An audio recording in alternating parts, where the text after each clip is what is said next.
আজকে আমি গরুর মাংস রান্না করব, সেটাই তোমাদের সাথে শেয়ার করব। কি করে রান্না করলাম চলো দেখে আসি।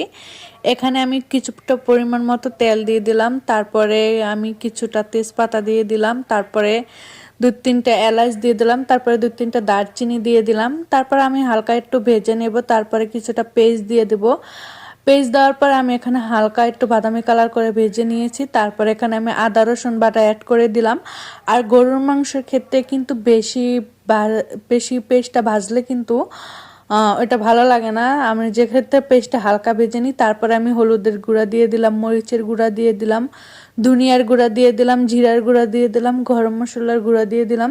তারপরে এখানে আমি আগে থেকে একটা বেটার তৈরি করে রেখেছিলাম, সেটার ভিতরে আমি কিছুটা গুঁড়া দুধ দিয়ে দিয়েছি। তারপরে এখানে আমি ঘি দিয়ে দিয়েছি, তারপরে বাদাম বাটা দিয়ে দিচ্ছি। এই 3টা উপকরণ একসাথে মিক্স করে তারপর আমি আধা ঘন্টার মতো রেখে দিয়েছিলাম। তারপর এখানে আমি ভালো করে কষিয়ে নিয়ে তারপরে গরুর মাংসটা দিয়ে তারপর এখানে আমি কষিয়ে তারপর 1 ঘন্টার জন্য আজকে আমি গরুর মাংস রান্না করব, সেটাই তোমাদের সাথে শেয়ার করব। কি করে রান্না করলাম চলো দেখে আসি। এখানে আমি কিছুটা পরিমাণ মতো তেল দিয়ে দিলাম, তারপরে আমি কিছুটা তেজপাতা দিয়ে দিলাম, তারপরে 2-3টা এলাচ দিয়ে দিলাম, তারপরে 2-3টা দারচিনি দিয়ে দিলাম। তারপর আমি হালকা একটু ভেজে নেব, তারপরে কিছুটা পেস্ট দিয়ে দেব। পেস্ট দেওয়ার পর আমি এখানে হালকা একটু বাদামি কালার করে ভেজে নিয়েছি। তারপর এখানে আমি আদা রসুন বাটা অ্যাড করে দিলাম।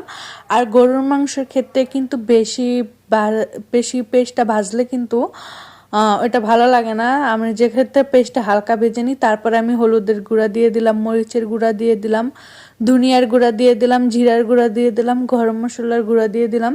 তারপরে এখানে আমি আগে থেকে একটা বেটার তৈরি করে রেখেছিলাম, সেটার ভিতরে আমি কিছুটা গুঁড়া দুধ দিয়ে দিয়েছি। তারপরে এখানে আমি ঘি দিয়ে দিয়েছি, তারপরে বাদাম বাটা দিয়ে দিচ্ছি। এই 3টা উপকরণ একসাথে মিক্স করে তারপর আমি আধা ঘন্টার মতো রেখে দিয়েছিলাম। তারপর এখানে আমি ভালো করে কষিয়ে নিয়ে তারপরে গরুর মাংসটা দিয়ে তারপর এখানে আমি কষিয়ে তারপর 1 ঘন্টার জন্য